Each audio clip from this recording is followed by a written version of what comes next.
आइए आज हम बात करते हैं सर्वनाम के विषय पर। तो सबसे पहले हम बात करेंगे कि इसका परिभाषा क्या है। जैसा कि आप पहले से पढ़ते आ रहे हैं कि संज्ञा के बदले में आने वाले शब्द को हम लोग सर्वनाम कहते हैं। क्या यही परिभाषा आप लोग पढ़े हैं? क्या पढ़े हैं? संज्ञा के बदले आने वाले शब्द को सर्वनाम है। तो इतना दिन से हम लोग पढ़ते आ रहे होंगे बस एक ही चीज़ की संज्ञा के बदले में आने वाले शब्द को हम लोग सर्वनाम कहते हैं। बताइए इसका मतलब क्या हुआ। तो देखिए इसको आज क्लियर कर लीजिए आप लोग। जैसे कि अभी ये बच्चे लोग आतिशबाजी किए। क्या किए? आतिशबाजी मतलब पटाखा फोड़ना। फटाखा नहीं होता है, पटाखा फोड़ना। पटाखा जो फोड़ा जाता है उसको आतिशबाजी कहा जाता है।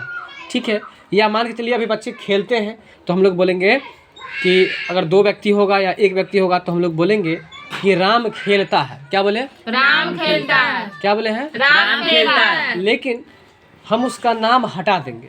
क्या करेंगे? नाम हटा देंगे। सुबह खेलता है। क्या बोले हम? राम खेलता है। हम मान के चलिए राम खेलता है, वहाँ पर राम हटा देंगे और वहाँ पर बोलेंगे कि वह खेलता है। तो बताइए नाम के बदले में किसका यूज हुआ है? नाम का। वह का यूज हुआ है। किसका यूज हुआ है? वह का। इसीलिए वह जो है ना वो क्या है? सर्वनाम। सर्वनाम है। वह क्या है? सर्वनाम है। सर्वनाम क्यों बोलते हैं? सर्वनाम। तो इतना दिन हम लोग जो पढ़े ये चीज़ क्लियर अभी फिर से कर लीजिए एक बार। जैसे राम खेलता है तो हम लोग बोलते हैं राम खेलता है। अगर राम को हटा करके बोलेंगे वह खेलता है तो यहाँ पर राम के बदला में क्या यूज हुआ है? वह। तो बताइए वह क्या है? सर्वनाम है। क्योंकि आप परिभाषा सभी पहले से पढ़ते आ रहे हैं कि संज्ञा के बदले में तो राम क्या है? संज्ञा है, क्योंकि व्यक्ति का नाम है। तो राम के बदले में क्या यूज हुआ है? वह। यानी कि संज्ञा के बदले में जो शब्द यूज होता है उसे ही हम लोग सर्वनाम कहते हैं। क्लियर हुआ कि नहीं क्लियर हुआ? तो बताइए कि वे लोग क्या है? सर्वनाम है। क्योंकि वे लोग जो बोलते हैं तो किसी व्यक्ति को ना बोलते होंगे। वो पढ़ता है, सर्वनाम। तबरेज पढ़ता है, क्या कहते हैं? संज्ञा है। ये संज्ञा है। लेकिन हम बोलेंगे ये पढ़ते हैं तो सर्वनाम है। ये पढ़ते हैं, इसमें सर्वनाम कौन है? ये। अब तो क्लियर हो गया ना। वे पढ़ते हैं, क्या सर्वनाम? वे। अब समझ गए? मैं पढ़ता हूँ, मैं सर्वनाम। मैं सर्वनाम है।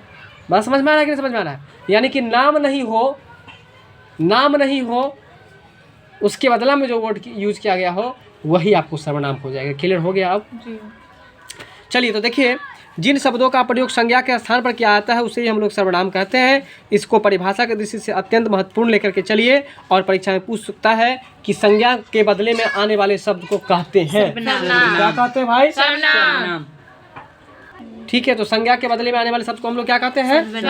सर्वनाम कहते हैं। तो ये परिभाषा आपको याद हो गया होगा। ठीक है, तो अगर आपसे पूछे कि मैं क्या है? सर्वनाम। वह सर्वनाम। ये सर्वनाम। वो सर्वनाम। वो लोग सर्वनाम। वे लोग। सर्वनाम। बात समझ में आ गया ना? अब पकड़ लीजिएगा ना सर्वनाम क्या है। ठीक है, अब देखिए आगे हम लोग पढ़ते हैं इसको डिफाइन करके कि मैं, हम, वह, हम लोग, ये सब कौन सा सर्वनाम के अंतर्गत आता है, कौन कौन सब। ठीक है, उससे पहले हम डायग्राम के माध्यम से एक चीज़ सीखेंगे कि सर्वनाम के कितने भेद होते हैं। ठीक है, तो देखिए सर्वनाम के 6 भेद होते हैं। पहला बात तो ये याद रखिए, सर्वनाम के कितने भेद होते हैं? 6 भेद हैं, यानी कि ये 6 भेद है। ठीक है, सर्वनाम में कितने भेद? 6 भेद। जरा ध्यान दीजिए। सबसे पहले है पुरुषवाचक सर्वनाम। बोलिए। इस सब में लगा दीजिए सर्वनाम। ठीक, पहला क्या है? पुरुषवाचक सर्वनाम। फिर क्या है? निजवाचक सर्वनाम। फिर क्या है? निश्चयवाचक सर्वनाम। फिर क्या है? अनिश्चयवाचक सर्वनाम। फिर क्या है? फिर क्या है? अब देखिए इसको पुनः याद कीजिए। पहला है पुरुषवाचक सर्वनाम, निजवाचक सर्वनाम, निश्चयवाचक सर्वनाम, अनिश्चय। देखिए दो तो याद हो ही गया होगा, निश्चय और अनिश्चय, है ना? पुरुष और प्रश्न। चलिए ये भी याद हो गया, पुरुष और प्रश्न। यानी कि पुरुष है तो प्रश्न पूछबे कीजिएगा किसी से ना, इसलिए बताइए पुरुषवाचक और प्रश्नवाचक। जो याद हुआ? पुरुष और प्रश्न, यानी कि पुरुषवाचक सर्वनाम और प्रश्नवाचक सर्वनाम। ठीक, इसका चलिए निजवाचक सर्वनाम, निश्चयवाचक सर्वनाम, अनिश्चयवाचक सर्वनाम। 5 याद हो गया और एक समझ 5 गया। अब देखिए इस तीनों को आप ऐसे याद कर लीजिए। देखिए पुरुष है तो प्रश्न पूछिएगा, जिससे प्रश्न पूछिएगा उसे संबंध बनाना पड़ेगा आपको, इसलिए याद कर लीजिए पुरुष, प्रश्न संबंध, यानी कि पुरुष को प्रश्न पूछिएगा फिर संबंध बनेगा।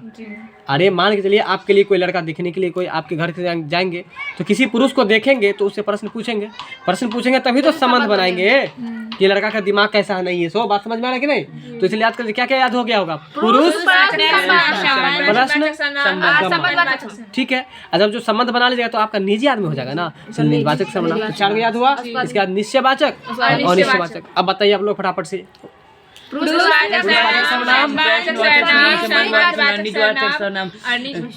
सीरियल से बोलिए, पूरा खोल के बोलिए। पुरुषवाचक सर्वनाम, पुरुष की बात पहले प्रश्न पूछेगा तभी तो संबंध बनेगा। सीरियल से बोलिए, ट्रिक पर सेट कीजिए। पुरुषवाचक सर्वनाम, फिर क्या कीजिएगा,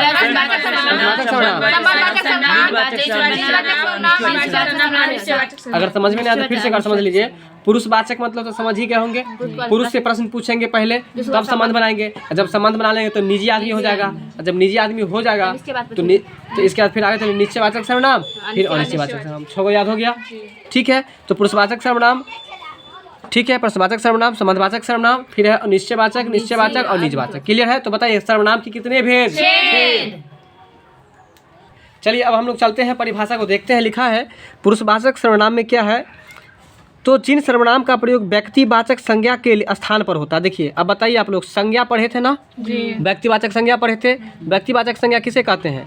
जिससे किसी खास व्यक्ति का बोध हो, किसी स्थान का, खास स्थान का मतलब व्यक्ति का। चलिए किसी व्यक्ति का बोध हो, हाँ व्यक्तिवाचक संज्ञा में तो सब कुछ हो गया ना, किसी व्यक्ति का या किसी स्थान का, किसी वस्तु का बोध हो, जिसका मतलब नाम रखा गया हो वो व्यक्तिवाचक संज्ञा होगा।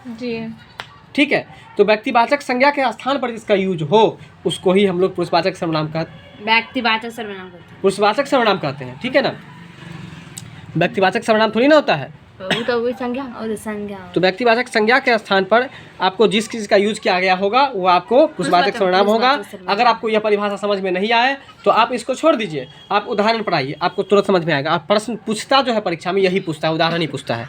पूछेगा कि मैं कौन सर्वनाम है, आप बोलिए मैं पढ़ता हूँ, मैं पढ़ता हूँ। आप पढ़ते हैं और ये लड़की बोलेगी मैं पढ़ती हूँ, तो आप जो बोले आप कौन संज्ञा है? निजवाचक, पुरुषवाचक। आप तो न पुरुषवाचक थोड़ी ना, सर्वनाम ना होता है पुरुषवाचक। आप व्यक्तिवाचक संज्ञा है ना, आप जो है सो सर्वनाम का ये व्यक्तिवाचक संज्ञा ना हुए आप। अरे आप कोई लड़का है, पुरुष है, तो बात समझ में आ गई। मैं खेलता हूँ या मैं खेलती हूँ तो कोई पुरुष ही ना बोल रहा है। अगर नहीं समझिए मेरा बात आए तो बस इतना समझिए कि ये लड़की बोलेगी मैं खेलती हूँ, लड़का बोलेगा मैं खेलता हूँ, तो आप खेलते हैं तो आप पुरुष ही है ना।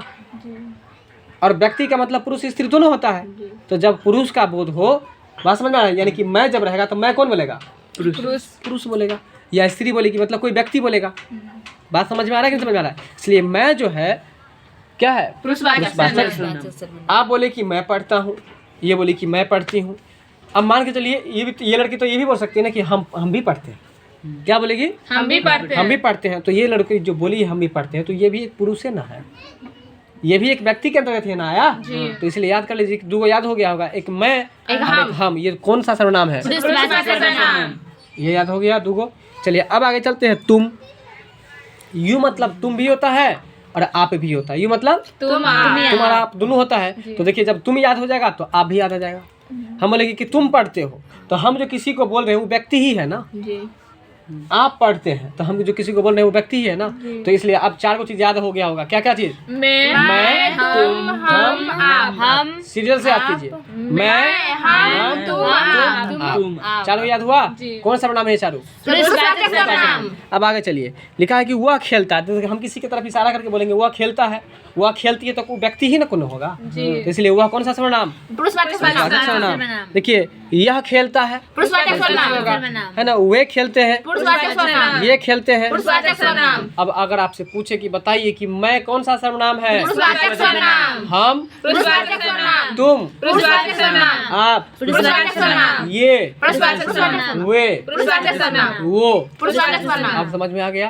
अब आप लोग बताइए एक एक करके कि प्रश्नवाचक सर्वनाम के अंदर क्या सब आता है, बताइए आप। मैं, हम, आप, ये, वे। चलिए याद हो गया तो बहुत अच्छा। चलते हैं हम आगे। हम ठीक है, चलिए अब यहाँ पर देख लीजिए उत्तम पुरुष, ये पुरुषवाचक सर्वनाम को भी 3 भागों में बांट दिया गया है। जैसे अंग्रेजी में आप पढ़े होंगे, अंग्रेजी में पढ़े होंगे पर्सन। पर्सन कितने प्रकार के होते हैं? 3 प्रकार के। कौन कौन? First first person, second person और थर्ड पर्सन। देखिए फर्स्ट पर्सन मतलब उत्तम पुरुष है ना, और फर्स्ट का हिंदी प्रथम होता है ना। तो जिस सर्वनाम का प्रयोग बोलने वाला करता है, तो देखिए बोलने वाले को फर्स्ट पर्सन कहा जाता है ना। तो अगर आप कुछ बोलिएगा तो हम सुनेंगे ना, तो आप बोलिए मैं पढ़ती हूँ, आप बोलिए हम पढ़ते हैं। हम पढ़ते हैं। यानी कि मैं और हम बोलने वाला है, बोलने वाला व्यक्ति बोलेगा ना। तो आप जो बोले वो हम सुनेंगे, आप जो बोले वो हम सुनेंगे। तो जो सुनता है वो 100 से सुनेगा, 100 से सेकंड पर्सन।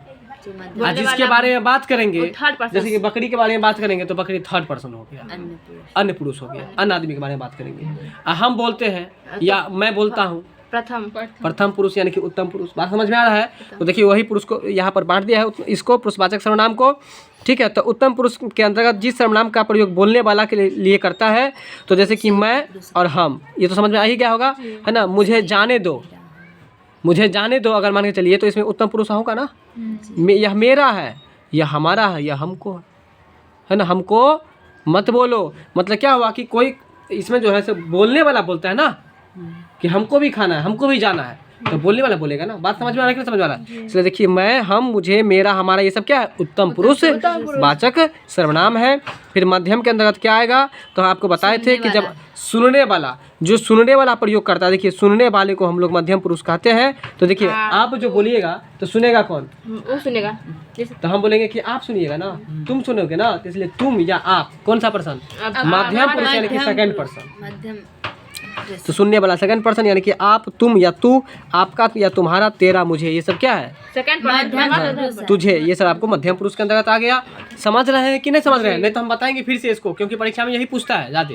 अच्छा, एक बार फिर से बताते हैं, इसको समझिए फिर से। देखिए हम पहले एक और ट्रिक समझिए मेरा। फर्स्ट पर्सन कितने प्रकार के? 3 प्रकार के। कौन कौन? First, second, third. फर्स्ट को हिंदी में क्या कहते हैं? उत्तम पुरुष। उत्तम पुरुष या प्रथम पुरुष। सेकंड पर्सन को हम लोग मध्यम पुरुष, और थर्ड पर्सन को अन्य पुरुष। ये पता है? बोलिए फर्स्ट पर्सन बोलने वाला। फर्स्ट पर्सन बोलने वाला। देखिए हम बोले और आप सुने, तो हम बोले क्या बोले? हम बोले तो हम जो हो गए वो फर्स्ट पर्सन हो गया, मतलब उत्तम पुरुष हो गया। ठीक है, यहाँ पर हम ये भी बोल सकते हैं मैं बोला हूँ, हम बोला, हम बोले या मैं बोला, तो मैं और हम जो हो गया वो फर्स्ट पर्सन के अंतर्गत आया। बात समझ रहे कि नहीं? यह किताब मेरा है, यह हमारा है, यानी कि मेरा और हमारा ये हो गया फर्स्ट पर्सन है ना। यह मुझे दे दो, तो मुझे दे दो फर्स्ट पर्सन। और मेरा बात कौन सुना? आप लोग सुने ना, तुम लोग सुने ना, इसलिए आप और तुम, तुझे, तुम्हारा, आपका, ये सब जो हो गया आपको मध्यम पुरुष हो गया। ठीक है, और देखिए अगर हम बकरी के बारे में बात किए तो ये हो गया अन्य पुरुष। तो वहाँ पर हम ये बोल सकते हैं कि वे लोग खेलते हैं, तो वे लोग अन्य आदमी के बारे में बात कर रहे हैं ना। वे लोग खेलते हैं, वे लोग पढ़ता है, नहीं पढ़ता है, वे लोग खेल रहा है, तो खेलना तो खेलना, तो अन्य पुरुष है। बात समझ में आ रहा है कि नहीं समझ में आ रहा है कॉन्सेप्ट? फिर आगे चलिए, तो लिखा है कि ये समझ में आ गया। अन्य पुरुष के अंतर्गत जो आया है जिस सर्वनाम का प्रयोग बोलने वाला किसी अन्य पुरुष के लिए करता है, देखिए क्लियर कर दिया, अन्य पुरुष के लिए जो करता है उसे हम लोग अन्य पुरुषवाचक कहते हैं, यानी कि थर्ड पर्सन कहते हैं। उसके अंदर देखिए अभी जस्ट उदाहरण दिए थे ना, वे लोग खेलता है, वह खेलता है, बोले थे कि नहीं बोले थे?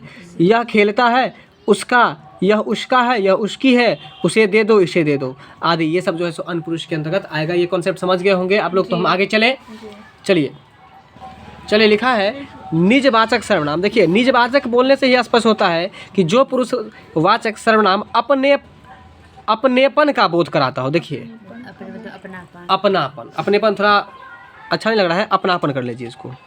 देखिए अपनापन, जैसे कि आप बोलिए कि ये शर्ट किसका है, तो आप क्या बोलिएगा? मेरा है। यह शर्ट मेरा है, यानी कि इसमें कौन सा ऐसा वर्ड है जो अपनापन बता रहा है? मेरा, हमारा, हमारी। बात समझ में आ रहा है कि समझ में आ रहा है? ये सब आपको अपनापन बता रहा है, तो इसलिए ध्यान दीजिए। इधर देखिए लिखा है कि जो पुरुषवाचक सर्वनाम अपनापन का बोध कराता है उसे निजवाचक सर्वनाम कहते हैं। और इसके अंदर देखिए मैं अपने कपड़े अपने आप धोऊंगा, तो देखिए अपने आप जो हुआ वो क्या हुआ? निजवाचक सर्वनाम। तुम अपने आप चले जाओ, निजवाचक। स्वयं, यह काम, पौधा अपना भोजन स्वयं बनाता है, मतलब अपने आप बनाता है। ठीक है ना? मैं खुद फोन कर लूँगा, तो खुद जो हुआ ये आपको निजवाचक सर्वनाम हुआ। बात को समझ में आया कि नहीं आया? चलिए अब चलते हैं हम आगे। लिखा है कि निश्चयवाचक सर्वनाम क्या है। तो निश्चयवाचक सर्वनाम के मतलब समझिए, है ना, वे सर्वनाम जो किसी निश्चित व्यक्ति या वस्तु का बोध हो। जैसे कि हम बताते हैं आपको,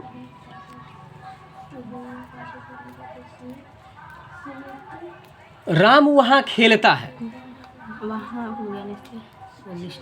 राम वहाँ खेलता है, तो वो राम वहाँ खेलता है। देखिए यहाँ पर है कि जैसे किसी निश्चित व्यक्ति या वस्तु का बोध होता है तो उसे निश्चयवाचक सर्वनाम कहते हैं। लिखा है वह सो गया, तो हम जो बोलते हैं कि वह सो गया, तो ये फिक्स है ना कि किसके बारे में हम लोग बोल रहे हैं। बात समझ में आएगा नहीं? गोलू मोलू सो गया, या वहीं पर हम लोग उसके बदले में बोलेंगे कि वह सो गया, तो फिक्स बात बता रहा है कि नहीं बता रहा है। यानी कि जब निश्चितता रूप से यह बात आए कि फिक्स है कि वह किसके बारे में बताया जा रहा है, तो निश्चयवाचक सर्वनाम होगा। यह हमारा परिवार है, यानी कि यह जो है ये आपको हो जाएगा क्या चीज़? निश्चयवाचक सर्वनाम। यह और वह निश्चयवाचक है, बस इतना याद रखिए। यह और वह क्या है? निश्चयवाचक सर्वनाम है। फिर आगे चलिए, देखिए उसके अंतर्गत यहाँ वहाँ यह हुआ पर सेट है। इधर ध्यान दीजिए, यहाँ वहाँ इस उस ये वैसा, ये सब जो है ना आपको निश्चयवाचक सर्वनाम है। यह वैसा ही कपड़ा है जैसा कि कल आप पहन के आए थे, तो ये यहाँ पर निश्चित बात बता रहा है कि वैसा जो है ना, वैसा वर्ड वैसा वो क्या है? निश्चयवाचक सर्वनाम। यह आपका नहीं है, हम इसको फिक्स रूप से एकदम कह रहे हैं कि यह आपका नहीं है। मतलब यह जो है ना, यह यहाँ वह वहाँ, बोलिए ठीक है। इसका उसे उसका ये वैसा आदि, ये सब जो है आपको निश्चयवाचक सर्वनाम है। फिर चलिए हम बताएंगे, किसी ने मेरी साइकिल चुरा ली। किसने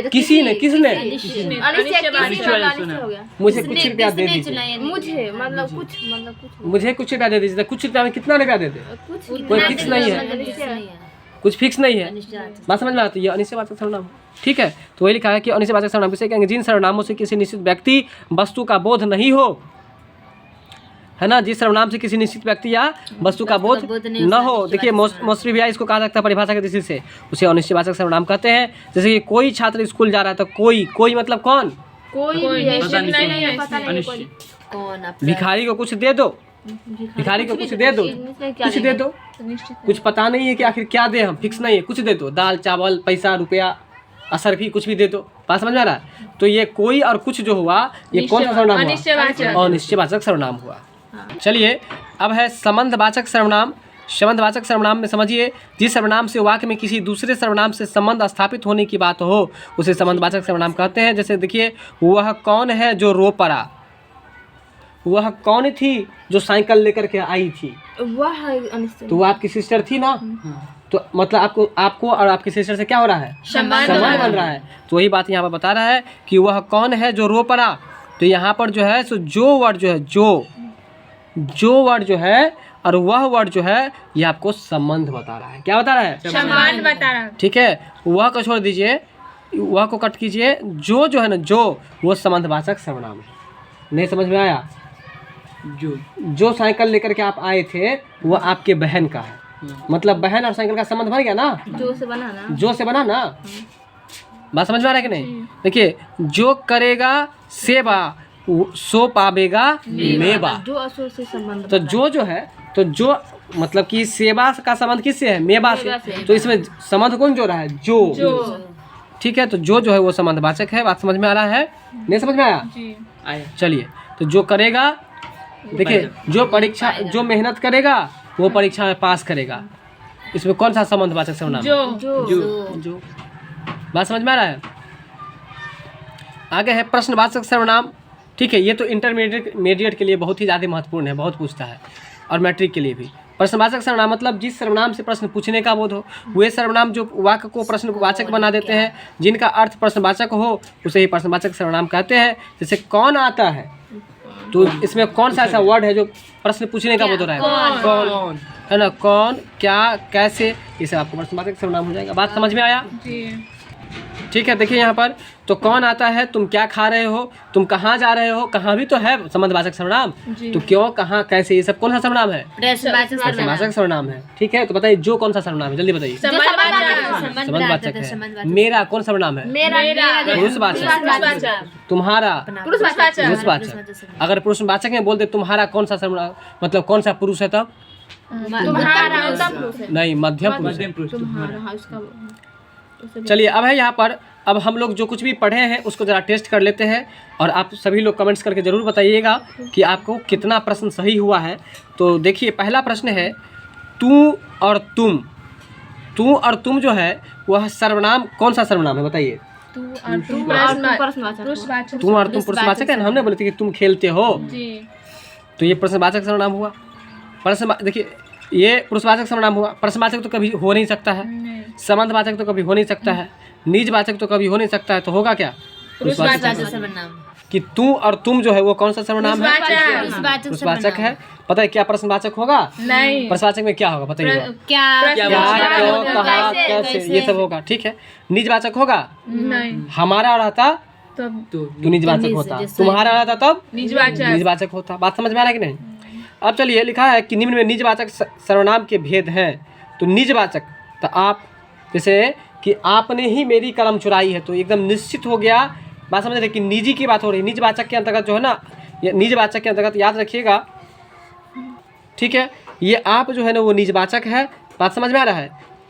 आप क्या है? निजवाचक है। और ये थोड़ा फंसने वाला है, इसलिए आप लोग थोड़ा इस सबको याद रखिएगा। ठीक है, जो मेहनत करता है वो अवश्य फल पाता है, वह अवश्य फल पाता है। तो यहाँ पर कौन सा कर निश्चयवाचक सर्वनाम कौन सा है बताइए? जो निश्चित बात बता रहा है कि जो मेहनत करेगा जो फल मिलेगा। तो जो हो जाएगा, यह संबंधवाचक भी है। देखिए यहाँ निश्चयवाचक बता रहा है, तो यह आपको यहाँ पर जो भी हो जाएगा, क्योंकि यह निश्चित बात है ना, सही बात है ना कि जो मेहनत करेगा उसी को मिलेगा। चलिए, अनिश्चयवाचक सर्वनाम कौन सा बताइए? कोई है, बिल्कुल। ये तो पुरुषवाचक हो गया। वह कौन सा हुआ? मतलब अन्य पुरुष, पुरुषवाचक हो जाएगा। कौन? प्रश्नवाचक हो जाएगा। कोई अनिश्चयवाचक, मतलब कोई निश्चित नहीं है। ठीक है ना, समझ में आया कि नहीं? तो कोई जो है आपको अनिश्चयवाचक हो जाएगा। प्रश्नवाचक कौन सा होगा बताइए इसमें? कौन होगा? कुछ, जो, कोई तो हो नहीं सकता है। ठीक है, तो कौन होगा प्रश्नवाचक? क्लियर है यहाँ तक? अब आगे चलिए, अन्य पुरुष के अंतर्गत क्या होगा बताइए? तुम होगा? ये तो पुरुष में आ जाएगा। ठीक है, ये उत्तम पुरुष नहीं होगा ना, उत्तम। तुम जो हो जाएगा वो मध्यम पुरुष हो जाएगा। ठीक है, हम जो हो जाएगा वो आपको प्रथम पुरुष होगा, यानी कि उत्तम पुरुष हो जाएगा। मैं उत्तम पुरुष हो जाएगा। ठीक है, वे जो हो जाएगा वो अन्य पुरुष हो जाएगा। नहीं बोलते वे लोग खेलते हैं, अन्य के बारे में बात कर रहे हैं ना हम लोग। ठीक है, यहाँ तक समझ में आ गया होगा। अब देखिए यहाँ पर लिखा है कि निम्न में विशेषण का उदाहरण कौन सा है? तो देखिए विशेषण का उदाहरण है गुरुत्व। क्या है? गुरुत्व। क्या है? गुरुत्व है, ये आपको विशेषण का उदाहरण है। इसको भी व्याख्या करके चलिए, इसको रट लीजिएगा आप लोग। फिर लिखा है पीत वसन में, पीत जो है वो किसका उदाहरण है बताइए? गुणवाचक का है। किसका उदाहरण है? गुणवाचक का है। तो चलिए, यहाँ लिखा है पीत वसन में, पीत जो है वो किसका उदाहरण है? तो देखिए पीत वसन, वसन मतलब होता है कपड़ा, और पीत मतलब पीला, पीताम्बरी कपड़ा जो होता है पीला पीला गिरवा के जैसे, उसी को कहता है पीत वसन। बात समझ में आ रहा है? तो पीताम्बर जो होता, तो देखिए, तो आप लोग तो पढ़े होंगे ना, काला, पीला, लाल, ये सब क्या है? विशेषता बताता है ना। तो वही बात है, पीत वसन में पीत उदाहरण है किसका? तो गुणवाचक विशेषण का। समझ में आया कि नहीं समझ में आया? ये किसका उदाहरण है? तो ये विशेषण चैप्टर का पहले ही ले लिया है, तो थोड़ा क्वेश्चन नहीं लेना चाहिए, गलत कर दिया है। जैसे कल मैथमेटिक्स में क्वेश्चन आया था ना, बोले थे बाद में बताएंगे, वही बात है, यहाँ पर विशेषण चैप्टर का ले लिया है। ये देखिए संकेतवाचक, परिमाणवाचक, संख्यावाचक, ये सब किसका उदाहरण है? विशेषण का। ठीक है, तो देखिए इसका कुछ जो है वो कौन सा सर्वनाम है? तो कुछ जो है अनिश्चयवाचक सर्वनाम। क्लियर है? ठीक है, तो प्रश्न आज का यहाँ पर क्लास एंड होता है और आप सर्वनाम को भली भांति समझ गए होंगे। वीडियो अच्छा लगा हो तो लाइक शेयर सब्सक्राइब जरूर कीजिए। मिलते हैं नेक्स्ट वीडियो में।